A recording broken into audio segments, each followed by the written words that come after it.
Bismillahirrahmanirrahim. Alam tara kaifa fa'ala rabbuka bi ashabil fil. Alam yaj'al kaidahum fi tadlil wa arsala 'alaihim tayran ababil tarmihim bihijaratin min sijil faj'alahum ka'asfin ma'kul.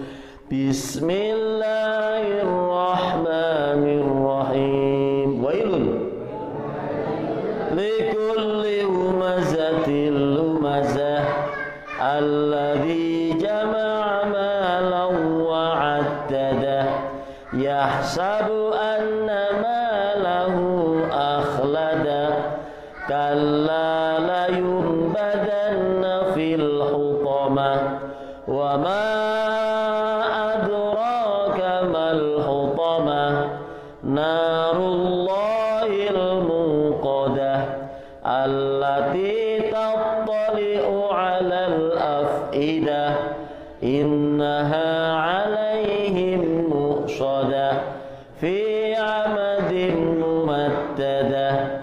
Bismillahirrahmanirrahim. Wal 'asri innal insana lafi khusrin illa alladzina amanu wa 'amilus solihati wa tawasaw bil haqq wa tawasaw bis sabr. Shadaqallahul azim. Alhamdulillahi rabbil alamin. Alhamdulillahilladzi arsala rasulahu bil huda wa dinil haq liyudhhirahu 'ala dini kullih wa kafa billahi shahida. Ashhadu an la ilaha illallah wahdahu la syarika lah wa ashhadu anna Muhammadan 'abduhu wa rasuluhu la nabiyya ba'dah. Allahumma salli wa sallim wa barik ala Muhammad wa ala alihi wa ashabihi ajma'in, amma ba'd. Qala Allah ta'ala fil Qur'anil Karim, a'udzu billahi minasy syaithanir rajim. Ya ayyuhalladzina amanu qu anfusakum wa ahlikum nara. Al-ayah. Shadaqallahul azim.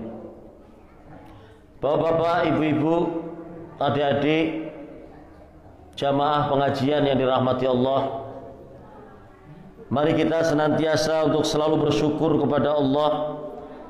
Alhamdulillah kita masih diberi banyak kenikmatan, nikmat hidup, nikmat sehat, dan juga nikmat semangat untuk menjalani hidup, merupakan nikmat dari Allah Subhanahu wa taala. Alhamdulillah kaki kita masih bisa untuk berjalan menghadiri sholat berjamaah. Alhamdulillah telinga kita masih bisa mendengar bacaan Al-Quran. Alhamdulillah lisan kita masih bisa untuk membaca Al-Quran. Alhamdulillah mata kita masih bisa kita gunakan untuk membaca Al-Quran, untuk melihat yang baik-baik. Alhamdulillah. Banyak nikmat Allah kalau dihitung tidak akan habis, saking banyaknya nikmat yang Allah berikan. Sehingga dengan kita mengucap alhamdulillah, kita bersyukur bil lisan, dan juga dalam rangka kita bersyukur, mari kita tingkatkan ketaatan kita kepada Allah Subhanahu wa taala. Jangan sampai apa yang Allah berikan nikmat kepada kita malah kita sia-siakan. Contohnya Misalnya ibu-ibu nggih nate diparingi kudung napa mboten ibu-ibu? Enten nate sing bagi kudung. Bapak-bapak misalnya enten sing bagi sarung nggih. Misalnya jenengan bagi misalnya krono tembe mangkat umroh oleh-oleh kudung dibagini kudung sing bapak-bapak dibagini sarung. Kinten-kinten nek jenengan nggih sarunge wau dinggo, kudunge wau dinggo, sing maringi seneng napa mboten Bapak Ibu? Seneng napa mboten? Tapi nek jenengan diparingi sarung, diparingi kudung mboten dinggo, malah nggo serbet. Kinten-kinten sing maringi seneng napa jengkel? Jengkel. Makanya tanda bersyukur nggih Allah menyatakan nggih a'udzubillahi minasyaitonirrajim la in syakartum la zidanakum wa la in kafartum inna adzabi lasyadid. Jadi barang siapa yang bersyukur maka akan ditambah nikmatnya. Kinten-kinten nek dikai kudung gelem ngenggu sing ngeki kira-kira ngesuk ping ngeki maneh mboten Bapak Ibu. Sing dikai sarung-sarunge gelem ngenggu niku sing maringi niku kinten-kinten pingin ngeki maneh napa mboten? Tapi nek sing mau dikai sarung nggo serbet, dikai kudung nggo serbet, kinten-kinten pingin ngeki malih mboten? Sungkan. Nggih. Ngapain dikai sarung ora dienggo malah nggo serbet? Ngapain dikai kudung? Malah nggo gawe sarangan apa nek kudung, Bu? Nggih. Lah niku itulah analogi Allah juga menyatakan akan menambah nikmatnya kalau kita mau bersyukur. Kemudian juga Allah mengancam ora gelem bersyukur, azabku sangat pedih. Ta'adzab, nggih berarti aja sampai kita niku kufur terhadap nikmat Allah. Mau niku diparingi mata, kita manfaatkan mata untuk membaca Al-Qur'an. Diparingi telinga saged mendengar, kita gunakan untuk mendengar pengajian. Niki kan namine ngaji kuping, Pak nggih. Jiping. Ngaji kuping, kupinge ibadah niki, nggih. Mendengarkan ceramah tentang Islam, ibadah. Mau kita sareng-sareng tadarus, lesan ibadah, telinga juga mendengar ibadah, nggih. Dan niku sehingga penuh dengan ibadah. Bapak Ibu jamaah rahimakumullah, tema pengajian pada malam hari ini kita akan membahas bagaimana keutamaan orang miskin yang taat dan juga bagaimana keutamaan orang kaya yang taat. Memang kaya miskin niku kita boten saged otomatis milih mesti diparingi. Jenengan akan milih pingin miskin apa kaya Bapak Ibu? Kaya apa miskin? Engko kaya cah cilik nek ditakoki sing jawab sing burine. Nggih. Miskin apa kaya? Kaya. Kaya apa miskin? Miskin. Memang kita nek saged milih nasib pingine nggih mekaten sing sugih. Nggih. Enten boten sing milih pingin miskin. Nah niku meskipun saiki wis miskin pingin merubah hidup ben anak turunannya aja sampai miskin. Miskin kok permanen, nggih, melaske. Sehingga berubah, nggih. Kemiskinan itu takdir yang bisa dirubah dengan cara ikhtiar. Memang Allah dalam menentukan takdirnya itu kita niku mboten saged milih. Kinten-kinten jenengan nek kan milih biyen saurunge dilahirke ning donya dikon milih ring Gusti Allah. Kinten-kinten jenengan pingin milih metu dik rahime sinten? Nggih. Pingin rahime sinten jenengan medale, nggih? Apa pingin medal rahime sapa berarti sing artis-artis sing tuwa nggih? Apa tokoh-tokoh sing sepuh? Tapi kita nggak bisa milih. Kita dilahirkan dari rahim ibu kita, itulah ibu kita, nggih. Orang iso milih kok pengin dilahirkan dari rahimnya Soimah, itu mboten saged, nggih. Soimah sinten, Bu? Artis kan Soimah nggih. Nonton mriki dodol uban. Lah niku misalnya pengin dilahirkan dari rahimnya nggih nopo toko-toko biyen misalnya nggih, lalu mboten saged. Nggih. Ya kita inilah takdir kita. Allah mentakdirkan manusia nggih. Wow, secara fisik enten sing ayu, enten sing mboten ayu. Enten sing ganteng, enten sing kurang ganteng. Nggih.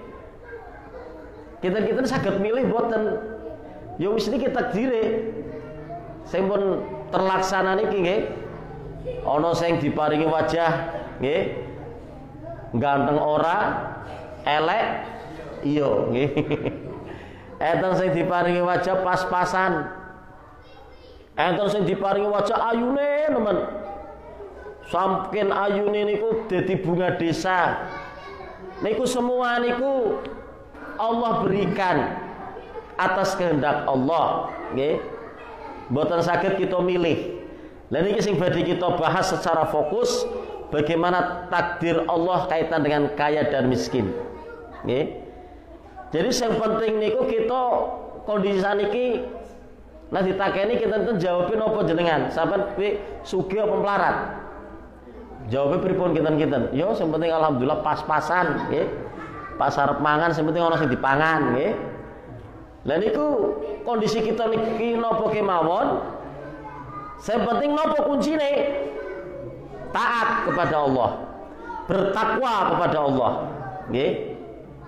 Jadi jangan sampai kemudian kita yang miskin putus asa, yang kaya sombong. Karena kaya dan miskin itu ujian. Saya mau mengutip syairnya Roma Irama.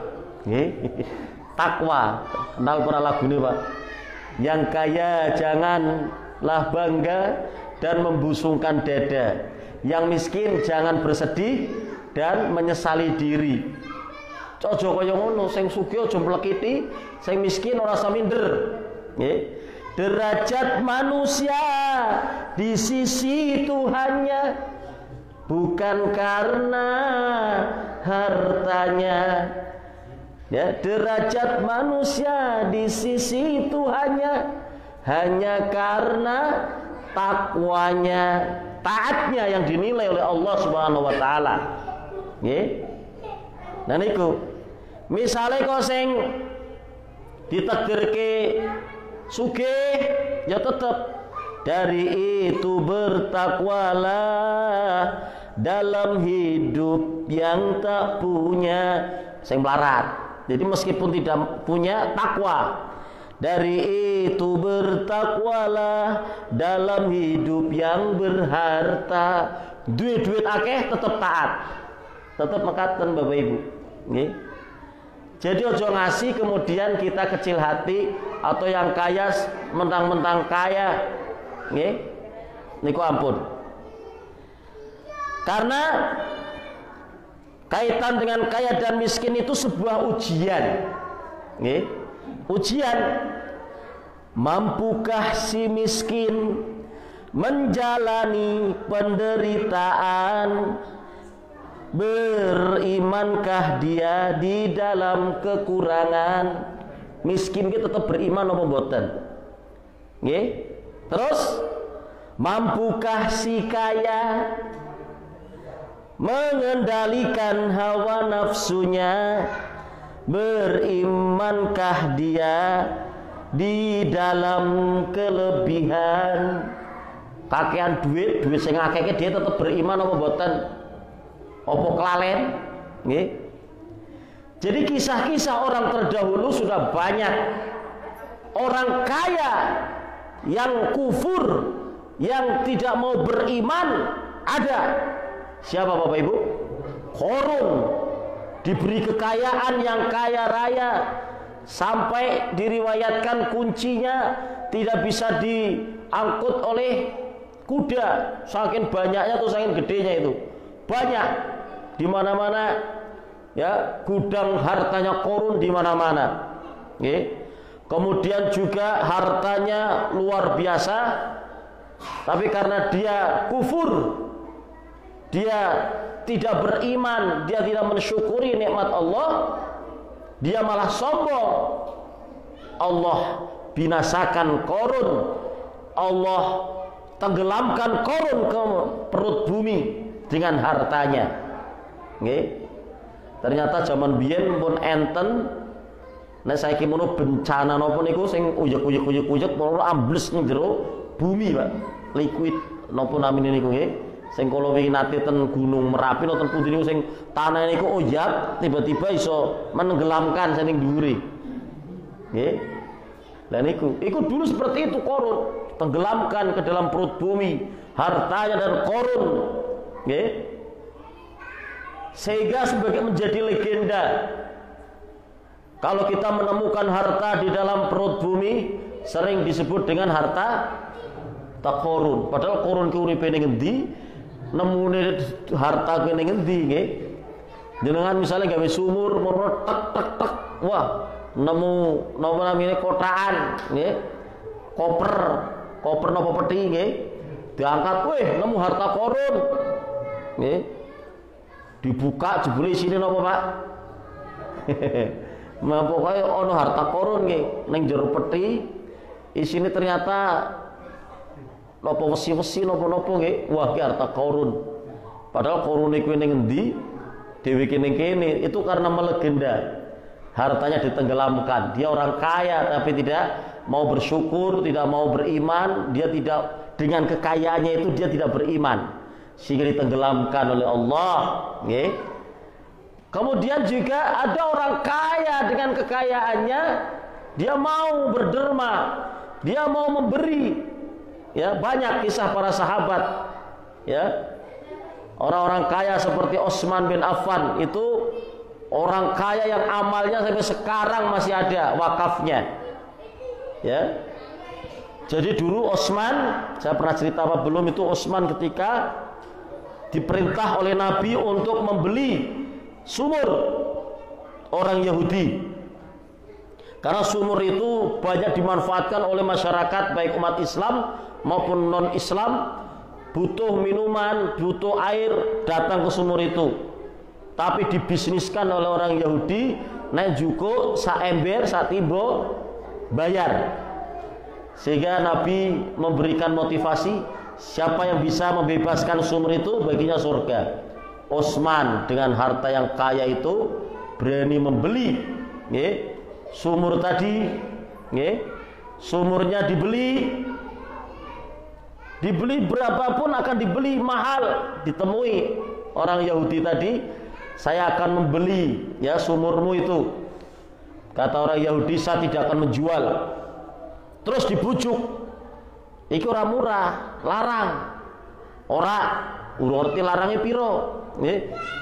Dengan tawaran harga yang tinggi. Ya. Ada yang meneliti dikurskan katanya sampai miliaran kalau uang rupiah. Tertarik orang Yahudi, tapi tadi dengan syarat saya akan menjual separuh sumurku. Nggih. Separuh sumurku. Jadi separuh iki pripun maksude? Dino iki we aku, dino esuk we sampean, gantian. Utsman mendengar seperti itu diizinkan membeli saja meskipun separuh, siap bayar mahal. Nggih. Kemudian begitu tadi kepemilikannya gantian. Dino iki wong Yahudi, dino esuk we Utsman. Utsman wakafkan itu sumur. Ya. Kemudian apa? Ketika jatahnya Utsman, orang pada berbondong-bondong mengambil air, dikatakan silakan ambil air sebanyaknya dan gratis. Kira-kira gembruduk napa mboten Bapak Ibu? Gembruduk seberharga air pada waktu itu. Sehingga biasa nggo ember apa nganggene napa jaman biyen nggih. Iku sampai wadah-wadah digowoni karo nggo ngesuk men ora sang ngangsu. Nggih. Sehingga ketika jatahnya Utsman digratiskan, orang pada ngambil air, ya, sampai untuk besok hari. Nah, besok harinya jatahnya orang Yahudi, orang wong teko, nggih, lawis dijuwingi, nggih.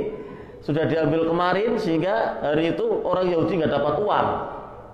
Begitu jalan terus seperti itu. Jatahnya Utsman gembruduk rame. Jatahnya orang Yahudi tadi tidak ada yang datang.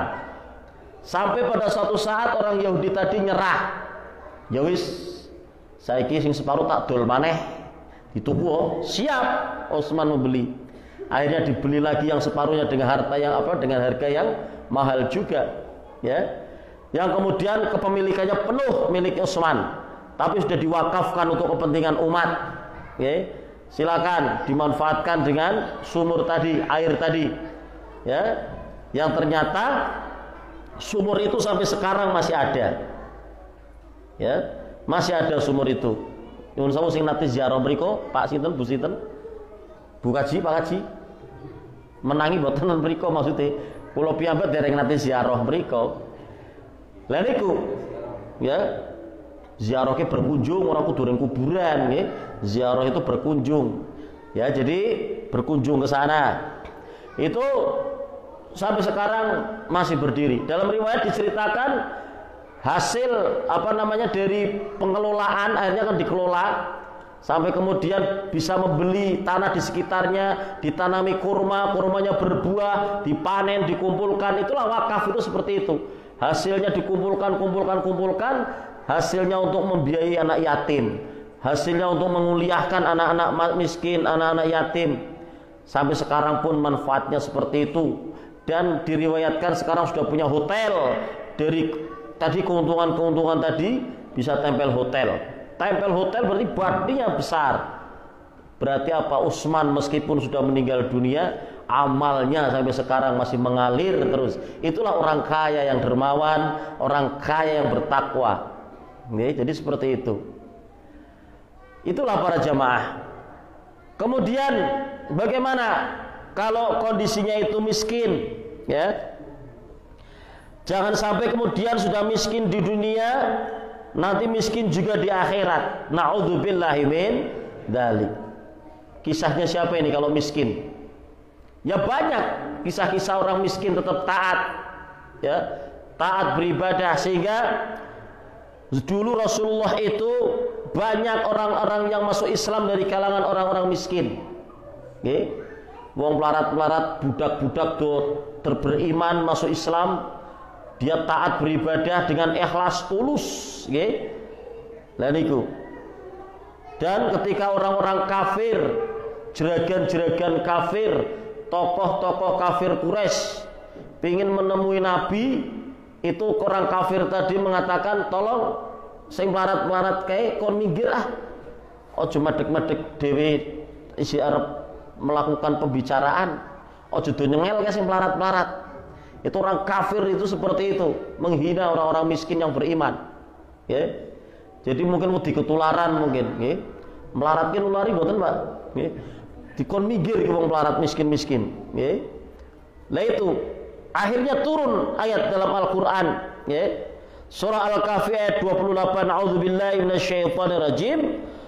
Wasbir nafsaka ma'al ladzina yad'una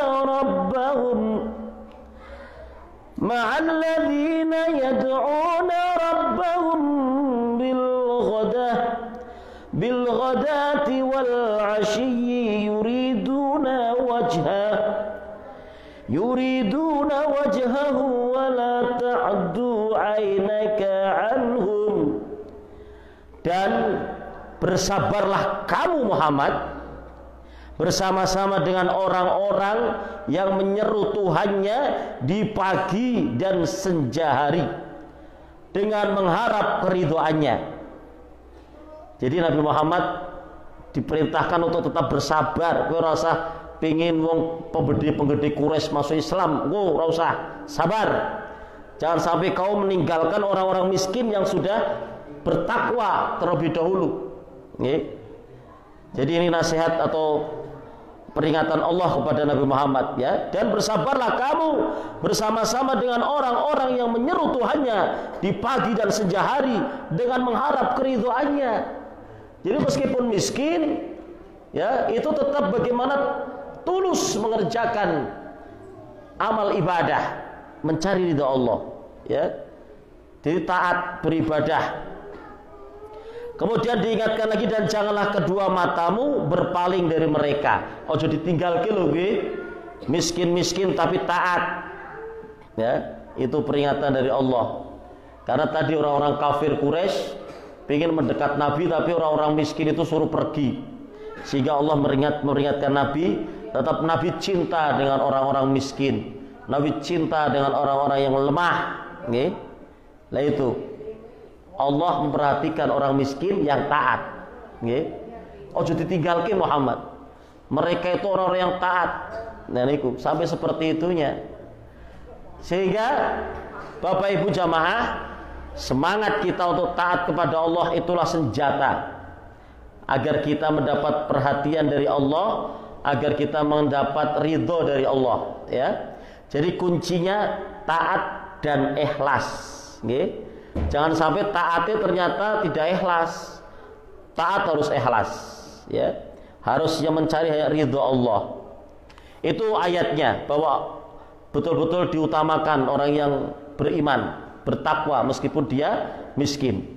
Itu ayat surah Al-Kahfi ayat 28. Kemudian dalam hadisnya, ya, Nabi menceritakan, ya, ini dari sahabat Harithah bin Wahab. Ia berkata, saya mendengar Rasulullah SAW bersabda, maukah kamu aku beritahu tentang penghuni surga? Nabi masih dengan para sahabat, terus sahabatnya ditakoi, gelem ora tak ngerti sapa sih calon penghuni surga, nggih. Kemudian, ya, Nabi menjelaskan siapa mereka, yaitu orang yang lemah dan diremehkan. Tetapi kalau dia meminta sesuatu kepada Allah, tentu dikabulkan. Jadi itu penghuni surga. Jadi orang yang lemah, orang yang diremehkan, tapi dia taat kepada Allah, nggih. Itulah para penghuni surga. Oleh karena itu jangan kecil hati jika saat ini dalam kondisi tidak berada, tetap dalam keimanan dan ketakwaan. Ini calon penghuni surga kata Nabi itu orang yang lemah, miskin, ya, kemudian diremehkan. Biasanya yang diremehkan iki wong sugih apa wong melarat, Bapak Ibu? Wong melarat. Makanya kadang-kadang dalam kondisi status sosial, nggih, kadang-kadang minder karena selalu diremehkan, nggih.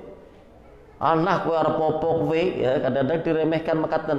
Itu tapi dimuliakan di hadapan Allah kalau dia mau bertakwa, nggih. Itu penghuni surga. Jadi meskipun dia lemah, miskin, kemudian diremehkan, tetapi Allah muliakan. Kalau dia meminta sesuatu kepada Allah, tentu dikabulkan. Dungone tespleng, nggih. Makanya kita akan merehab masjid ini, jangan meremehkan sama orang miskin yang taat ibadah. Panitia pertama nekoni sing miskin sing taat ibadah. Jangan wonge malah bingung, nyong ditekoni piye iki? Nyong ora duwe apa-apa kok ditekani. Aja tersinggung sampean, Lik. Aku teko mrene udah arep njaluk sumbangan di sampean. Tapi aku mrene teko silaturahim arep njaluk dungane sampean. Dungane sampean ki terkabul. Sampean wong ora duwe tapi sregep jamaah, nggih, karo tangga apik, nggih, disenengi masyarakat lingkungan. Itu orang yang ketika mungkin diremehkan karena miskin, tapi ternyata dia taat ibadah, doanya tidak ditolak oleh Allah. Makanya itu juga sebuah kekuatan. Jaluk idungoni, nggih. Inilah yang semoga kita terbiasa jaluk donga ki terbiasa Bapak Ibu, terutama doa orang tua, nggih. Panjenengan misalnya punya kepentingan pribadi, jangan lupa minta didoakan orang tua, nggih. Doa ibu.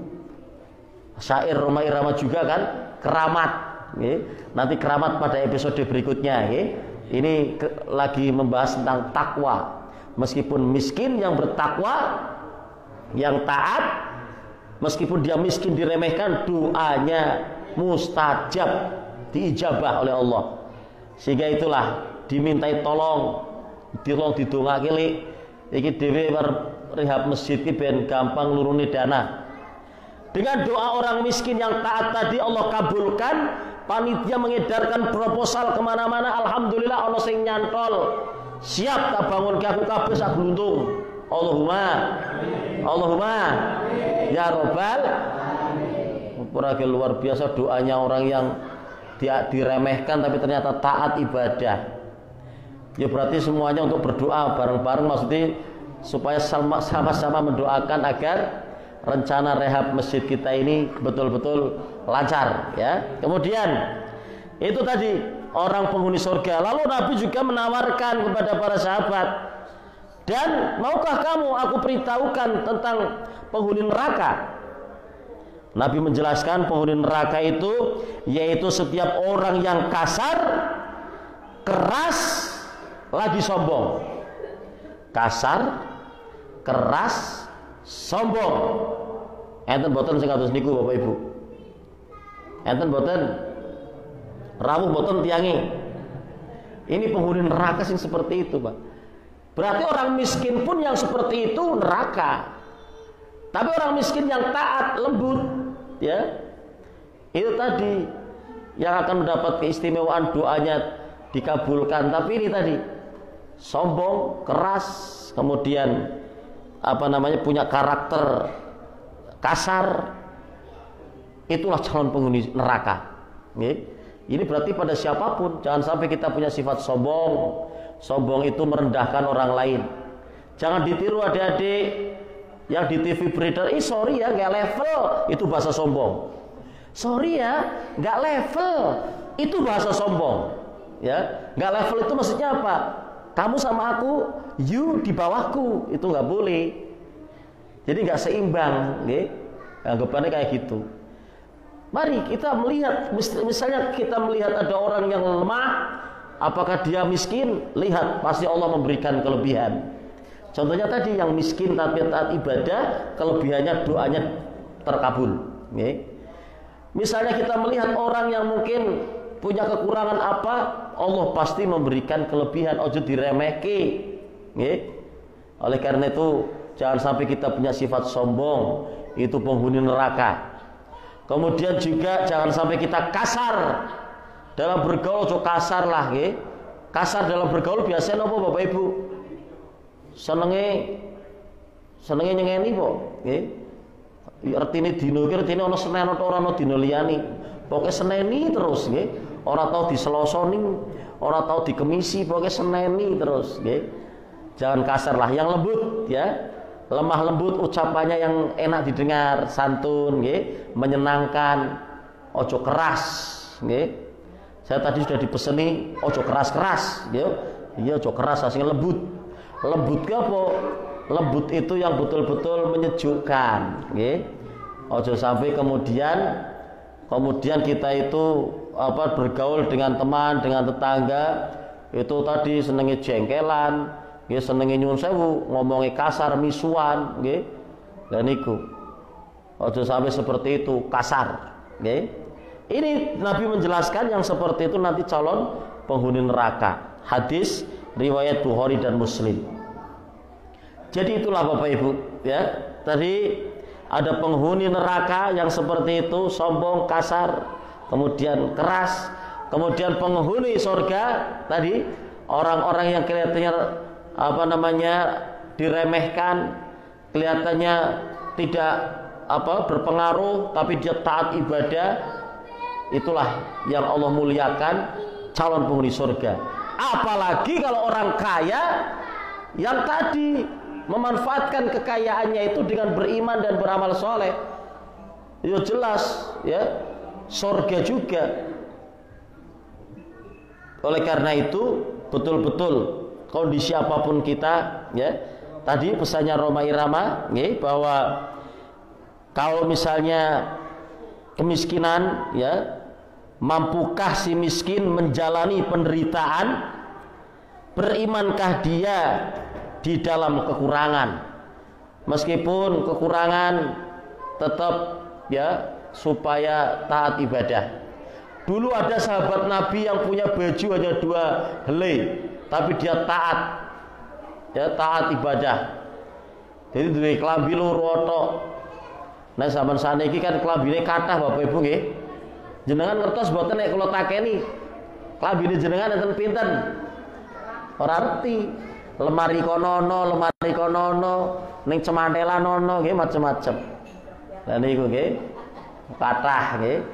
Lah niku dulu Pak zaman Nabi ada sahabat yang ya baju aja terbatas tapi dia taat kepada Nabi, pada Allah ya. Sehingga dia memang mati dalam peperangan, mati syahid. Itulah kisah-kisah bagaimana agar dalam kondisi kaya maupun miskin tetap taat kepada Allah nggih. Aja sampai dunyane akeh tapi ora tau ning masjid. Nggih, aja sampai wis melarat ora tau ning masjid. Lah priye nek melarat ning dunya, melarat ning akhirat? Oke lah saya melarat di dunia tapi semoga nanti saya bisa bahagia di akhirat. Mengatakan nggih. Yang kaya juga berpikir seperti itu. Saya sekarang kaya, semoga di akhirat pun tetap bisa bahagia kaya, nggih. Sehingga hartanya dimanfaatkan untuk tadi keimanan dan ketakwaan, nggih. Nggo nyantuni, nggo ngeki tanggane, nggo ngeki bocah-bocah yatim. Itu betul-betul orang kaya yang memang luar biasa. Dulu dalam kisah orang-orang miskin, sahabat-sahabat miskin itu iri. Maksudnya iri yang dalam arti memang iri kaitan dengan amal soleh, ya. Curhat sama Nabi, ya Nabi, orang kaya itu seneng ya. Saya puasa, mereka puasa. Saya sholat, mereka sholat. Ya. Tapi mereka memerdekakan budak, saya nggak bisa ya Nabi. Mereka berinfak, saya nggak bisa ya Nabi. Ya. Jadi orang kaya yang bertakwa itu luar biasa. Sholat dilakoni, kemudian juga puasa wajib, bahkan mungkin sunnah dilakoni. Sama seperti orang-orang miskin juga seperti itu. Lalu orang miskin ini curhat sama Nabi. Lalu Nabi memberikan amalan. Jangan kecil hati. Kamu pengen pahalanya sama seperti orang-orang kaya itu? Iya ya Rasul.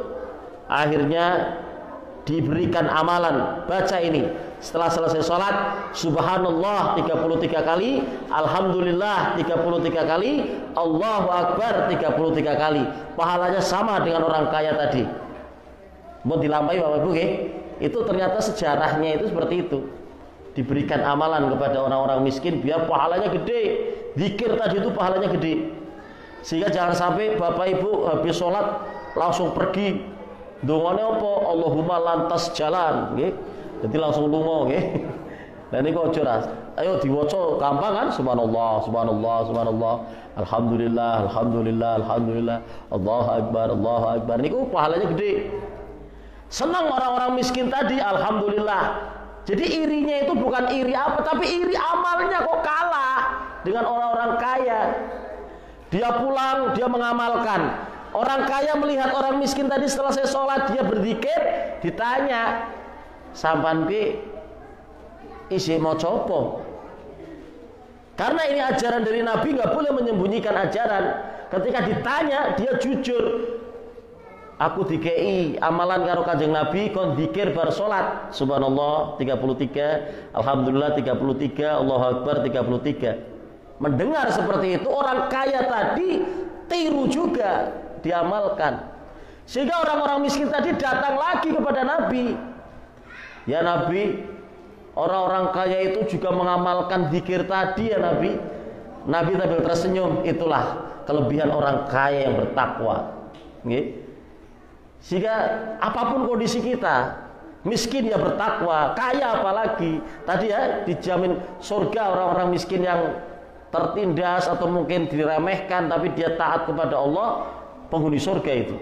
Yang kaya pun tadi bisa punya peluang amal banyak. Nah wong miskin ora iso infak sing akeh, wong kaya iso infak akeh. Nah dulu istilahnya memerdekakan budak. Sekarang misalnya amal tren sekarang apa? Bisa menjadi donatur panti asuhan, bisa menjadi donatur madrasah, TPQ, mungkin besar karena kaya.